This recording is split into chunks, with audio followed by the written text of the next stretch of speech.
Hi everyone. Profit loss and discount എന്ന ടോപ്പിക്കില് ഒരു ക്വസ്റ്റ്യൻ ആണ് നമ്മൾ ചെയ്യുന്നത്. ഇത് വളരെ എളുപ്പമുള്ള ക്വസ്റ്റ്യൻ ആണ്. കുറച്ച് എക്സാംസിലൊക്കെ ചോദിച്ചു കണ്ടുള്ള ക്വസ്റ്റ്യൻ ആണ്. ഓക്കെ, ക്വസ്റ്റ്യൻ കാണുമ്പോൾ കുറച്ച് ടഫ് ആയിട്ട് തോന്നും, പക്ഷെ വളരെ എളുപ്പമുള്ള ക്വസ്റ്റ്യൻ. നമുക്ക് question: A person marks 60 items at 30% on the cost price. 60 item mark ചെയ്തത് 30% മാർക്കപ്പ് ചെയ്യും. He sells 20 items. 60 items. 60 അയാൾ 20 item 5% discount.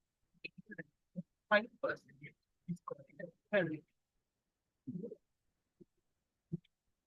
and 25 items at 20% discount.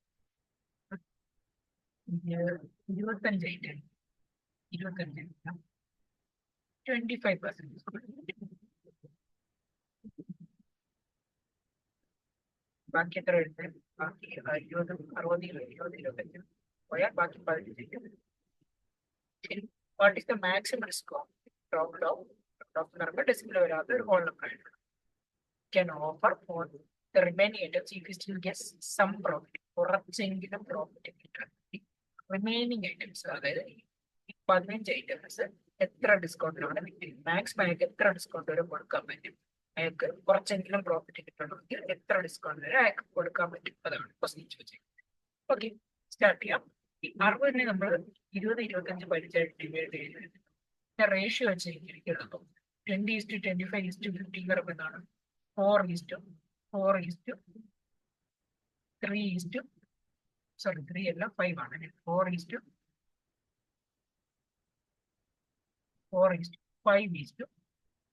അല്ലേ? 20:25:15 ആകുമ്പോൾ 4:5:3 ആണ് റേഷ്യോ വെച്ച് ചെയ്യുന്നതായിരിക്കും എളുപ്പം. ഓക്കെ, ശരി. ഈ 4 ഐറ്റത്തിനെ നാലെന്ന് പറഞ്ഞാൽ ഞാൻ ഉദ്ദേശിക്കുന്നത് 20 ഐറ്റത്തിനെയാണ് നമ്മൾ റേഷ്യോ എടുത്തു. ഈ 4 ഐറ്റത്തിന് 5% ഡിസ്കൗണ്ടിലാണ്, 5 ഐറ്റത്തിന്റെ 25% ഡിസ്കൗണ്ടിലാണ്, അതുപോലെ 3 ഐറ്റത്തിന്റെ എത്ര പ്രോഫിറ്റിൽ എത്ര പ്രോഫിറ്റ് എന്നാ എത്ര ലോസ് നമുക്ക് അറിയാം.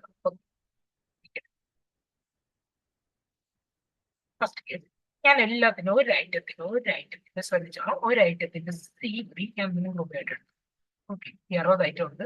ഒരു ഐറ്റത്തിന്റെ CP ഞാൻ 100 രൂപയായിട്ട് എടുത്താൽ എന്ത് ചെയ്തു? 30% മാർക്കപ്പ് ചെയ്യുന്നു.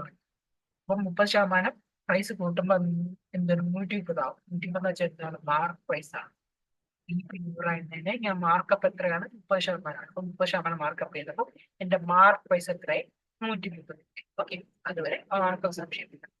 ഇനി 130 ഒരു 4 യൂണിറ്റ് ആയിട്ട് എടുത്തു. 4 യൂണിറ്റ് എന്ന് വെച്ചാൽ 20 കറസ്പോണ്ടിങ് ആയിട്ടല്ല, 4 യൂണിറ്റ് ആയിട്ട് എടുത്ത ടൈമിൽ 5% ഡിസ്കൗണ്ട്.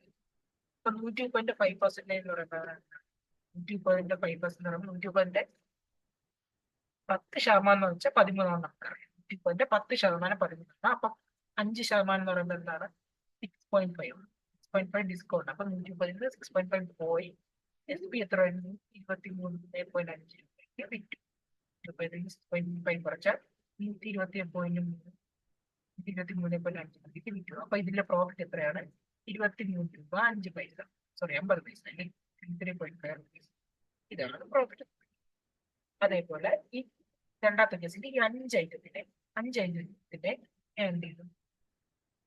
25% ഡിസ്കൗണ്ട് കിട്ടും. 5 ഐറ്റത്തിന് ഒരു ഐറ്റത്തിന്റെ മാർക്ക് പ്രൈസ് എന്ന് പറയുമ്പോൾ 130 അല്ലേ? 130. അപ്പൊ 130ന്റെ 25% എന്ന് പറയുമ്പോൾ എന്താണ്? സോറി 25% 20% ഡിസ്കൗണ്ട് ആണ്. 20% ഡിസ്കൗണ്ട് ആണ്. 130ന്റെ 20% എന്ന് പറയുമ്പോൾ എന്താണ്? 130ന്റെ 10% 13. അപ്പം 20% എന്ന് പറയുമ്പോൾ എത്രയാണ്? 26. അപ്പം 130 26 പോയാൽ 130 26 കുറഞ്ഞ് ഇല്ല, NB ഡിസ്കൗണ്ട് കുറച്ച് എന്താണ് നമുക്ക് കിട്ടുന്നത്? SP ആണ്. ഓക്കെ, അപ്പം 130 ആയിരുന്നു അതിന്റെ പ്രൈസ്. അതിൽ നിന്ന് 25% ഡിസ്കൗണ്ട് പറയുമ്പോൾ എന്താണ്? 130ന്റെ 25%, സോറി 20% ഡിസ്കൗണ്ട് പറയുമ്പോൾ 130ന്റെ 20%-മായ 26 രൂപ കുറച്ച് 104 രൂപയ്ക്ക് ഞാൻ വിറ്റു. ഓക്കെ, 104 രൂപയാണ് എന്തെന്ന് പറഞ്ഞാൽ എന്റെ SP എന്ന് പറയുന്നത്. പ്രോഫിറ്റ് എത്ര കിട്ടും? 100 രൂപ CP ആണ്. 104 രൂപ കിട്ടുക പ്രോഫിറ്റ് ഇവിടെ 4 രൂപയാണ്. ഇവിടെ എത്രയാണെന്ന് അറിയുക. ഇവിടെ ഞാൻ ആണ് പ്രോഫിറ്റ്.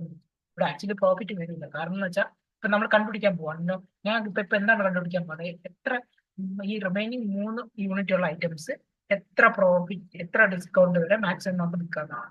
ഓക്കെ, എത്ര ഡിസ്കൗണ്ടിൽ വിറ്റാൽ അയാൾക്ക് കുറച്ചെങ്കിലും പ്രോഫിറ്റ് കിട്ടും. കുറച്ചെങ്കിലും പ്രോഫിറ്റ് കിട്ടുമെന്ന് വെച്ചാൽ നമുക്ക് കറക്റ്റായിട്ട് കാൽക്കുലേറ്റ് ചെയ്യാൻ പറ്റില്ല. അതുകൊണ്ട് ഞാൻ എന്ത് ചെയ്തു, no profit no loss condition, ഒട്ടും പ്രോഫിറ്റ് ഇല്ലെങ്കിൽ ഉള്ള കണ്ടീഷൻ ആണ് ഞാൻ ആദ്യം കണ്ടുപിടിക്കാൻ പോകുന്നത്. ഓക്കെ, അതായത് എത്ര ഡിസ്കൗണ്ട് കൊടുക്കുമ്പോൾ ഈ ബാക്കി 3 യൂണിറ്റ് അല്ലെങ്കിൽ ഈ 15 ഐറ്റത്തിന് പ്രോഫിറ്റും ഇല്ല ഡിസ്കൗണ്ടും ഇല്ലാത്ത രീതിയിൽ, ലാഭം ഇല്ല നഷ്ടം ഇല്ലാത്ത രീതിയിൽ വരണമെങ്കിൽ എത്ര ഡിസ്കൗണ്ട് വരെ കൊടുക്കാമെന്നാണ് കണ്ടുപിടിക്കുന്നത്.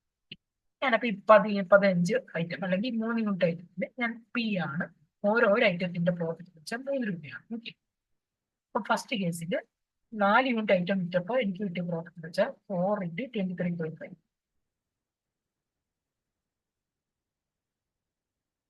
പിന്നെ ഈ 5 യൂണിറ്റ് ഐറ്റം വിറ്റപ്പോൾ ഓരോ ഐറ്റത്തിന്റെ പ്രോഫിറ്റ് വെച്ചാൽ 4 രൂപയാണ്. അപ്പൊ 5 × 5 പ്ലസ് ഈ 3 യൂണിറ്റ് ഐറ്റം വിറ്റപ്പോൾ ഓരോ ഐറ്റത്തിന്റെ പ്രോഫിറ്റ് ഞാൻ പി ആയിട്ട് എടുക്കും. 3P ആണെങ്കിൽ പ്രോഫിറ്റ് ഇല്ല ലോസ് ഇല്ലാത്ത കണ്ടീഷൻ വരുമ്പോൾ ടോട്ടൽ പ്രോഫിറ്റ് വെച്ചാൽ 0 ആയി അല്ലേ. നോ പ്രോഫിറ്റ് നോ ലോസ് കണ്ടീഷന്റെ പ്രോഫിറ്റ് ഇല്ല ലോസ് ഇല്ലാത്ത കണ്ടീഷൻ എന്ന് പറഞ്ഞാൽ 0 ആയിരിക്കണം. അപ്പൊ 3P = 0. ഓക്കെ, ആക്ച്വലി പ്രോഫിറ്റിന്റെ വാല്യൂ ഇവിടെ നെഗറ്റീവ് വരും. കാരണം ഇതിനൊരു ലാഭമുണ്ട്, ഇതിനൊരു ലാഭമുണ്ട്. നെറ്റ് പ്രോഫിറ്റ് 0 ആവണമെങ്കിൽ ഈ ബാക്കി 15 ഐറ്റം നഷ്ടത്തിന് വിറ്റാലേ 0. ഓക്കെ, 4 × 23.5 എന്ന് പറയുമ്പോൾ 94 + 140. 3P = -140. അപ്പൊ പിയുടെ വാല്യൂ 30. P = -30. പിയുടെ വാല്യൂ -30. അതായത് ഈ 15 യൂണിറ്റ് 15 ഐറ്റം അല്ലെങ്കിൽ 3 യൂണിറ്റ് ഐറ്റം വിറ്റ് എത്രയാണ്? 15 രൂപ, സോറി 38 രൂപ നഷ്ടത്തിലാണ്. ഓക്കെ, -38 എന്ന് വെച്ചാൽ പ്രോഫിറ്റ്, -38 എന്ന് വെച്ചാൽ എന്താണ്? ലോസ് 38 ആണ്. അപ്പൊ 38 രൂപ നഷ്ടത്തിലാണ് വിറ്റത്. ഓക്കെ, 38 രൂപ നഷ്ടത്തിലാണ് വിറ്റത്. ഒരൈറ്റത്തിന്റെ പ്രോഫിറ്റ് ആണ് ഞാൻ പിന്നീട് എടുത്തത്. അപ്പൊ ഒരൈറ്റത്തിന്റെ CP 100 ആണെങ്കിൽ ഒരൈറ്റത്തിന്റെ പ്രോഫിറ്റ് എന്ന് പറയുന്നത് പ്രോഫിറ്റ് അല്ല, സോറി, ഒരൈറ്റത്തിന്റെ SP എന്ന് പറയുമ്പോൾ എന്താണ്? SP എന്ന് പറയുമ്പോൾ 100 ന് 38 പോയാൽ 62 രൂപയാണ് ഇതിന്റെ സെല്ലിംഗ് പ്രൈസ്. ഈ 15 യൂണിറ്റ് ഐറ്റത്തിന്റെ സെല്ലിംഗ് പ്രൈസ് ആവുന്നത്. ഓക്കെ, 62 രൂപയാണ് സെല്ലിംഗ് പ്രൈസ് എന്ന് പറയുന്നത്. ശരി, 62 രൂപ എനിക്ക് സെല്ലിംഗ് പ്രൈസ് കിട്ടി. 130 രൂപ മാർക്ക് പ്രൈസ് കിട്ടി ഇവിടെ. അപ്പം ഡിസ്കൗണ്ട് എന്ന് പറഞ്ഞാൽ എന്താണ്? ഡിസ്കൗണ്ട് എന്ന് വെച്ചാൽ വേറെ ഒന്നുമില്ല, discount by mark price × 100%. Okay, discount അല്ല, ഡിസ്കൗണ്ട് പെർസെന്റേജ് എന്ന് പറഞ്ഞാൽ discount by mark price × 100%. Okay, അപ്പൊ ഡിസ്കൗണ്ട് എന്ന് വെച്ചാൽ എന്താണ്? MP - SP. 130 - 62 divide by 130 × 100. 0 പോയി 30. 680 ബൈ 680/13. 680/13 എന്ന് പറയുമ്പോൾ 51, 50, 52 ആൻഡ് 4/13%. ഓക്കെ, 52 ആൻഡ് 4/13% കിട്ടും. ഓക്കെ, ഇപ്പൊ കണ്ടുപിടിച്ച എന്താണ്? ഡിസ്കൗണ്ട് പെർസെന്റേജ് ആണ്. എന്തിന്റെ? 15 ഐറ്റത്തിന്റെ ഡിസ്കൗണ്ട് പെർസെന്റേജ് ആണ്.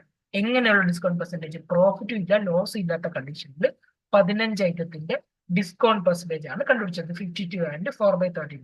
ഓക്കെ, ഈ 15 ഐറ്റത്തിന്റെ ഡിസ്കൗണ്ട് പെർസെന്റേജ്. ഈ 52 ആൻഡ് 4/13 ഡിസ്കൗണ്ടിൽ വിൽക്കുമ്പോൾ എന്താണ് സംഭവിക്കുന്നത്? ഷോപ്പ് കീപ്പർക്ക് ലാഭവുമില്ല നഷ്ടവുമില്ല. അപ്പൊ ഞാൻ ചോദിച്ചോട്ടെ, ഷോപ്പ് കീപ്പർക്ക് ലാഭം വരണമെങ്കിൽ എന്ത് ചെയ്യണം? ഷോപ്പ് കീപ്പർക്ക് ലാഭം വരണമെങ്കിൽ ഈ 52 ആൻഡ് 4/13 കുറവ് ഡിസ്കൗണ്ട് കൊടുത്താലേ ലാഭം വരും. ശരിയില്ലേ? എപ്പോഴും നമ്മൾ ചിന്തിച്ചു നോക്ക്, ഒരു കടയിൽ 50% ഡിസ്കൗണ്ട് കൊടുക്കുന്ന പറയുമ്പോൾ എന്താണ്? നമുക്കാണ് ലാഭം, കൺസ്യൂമേഴ്സിനാണ് ലാഭം. അവിടെ പോയി സാധനം മേടിക്കുന്ന ആൾക്കാരാണ്. അപ്പൊ ഡിസ്കൗണ്ട് കൂടുന്തോറും എന്താണ്?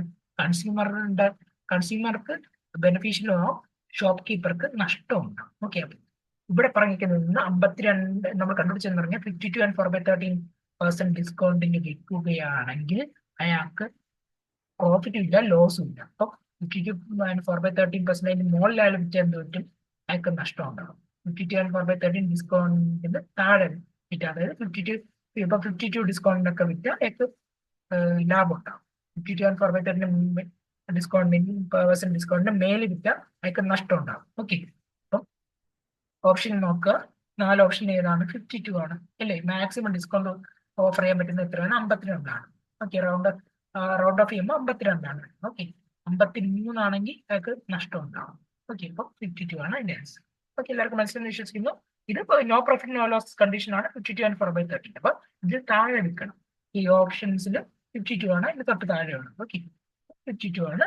നോ എന്താണ് 52 ഡിസ്കൗണ്ടിൽ വിറ്റാലേ അയാൾക്ക് കുറച്ചെങ്കിലും പ്രോഫിറ്റ് കിട്ടും. ഓക്കെ, എല്ലാവർക്കും മനസ്സിലായെന്ന് വിശ്വസിക്കുന്നു. Thank you. എന്തെങ്കിലും ഡൗട്ട് ഉണ്ടെങ്കിൽ കോമന്റ് സെക്ഷനിൽ പറയണേ. Okay, thank you.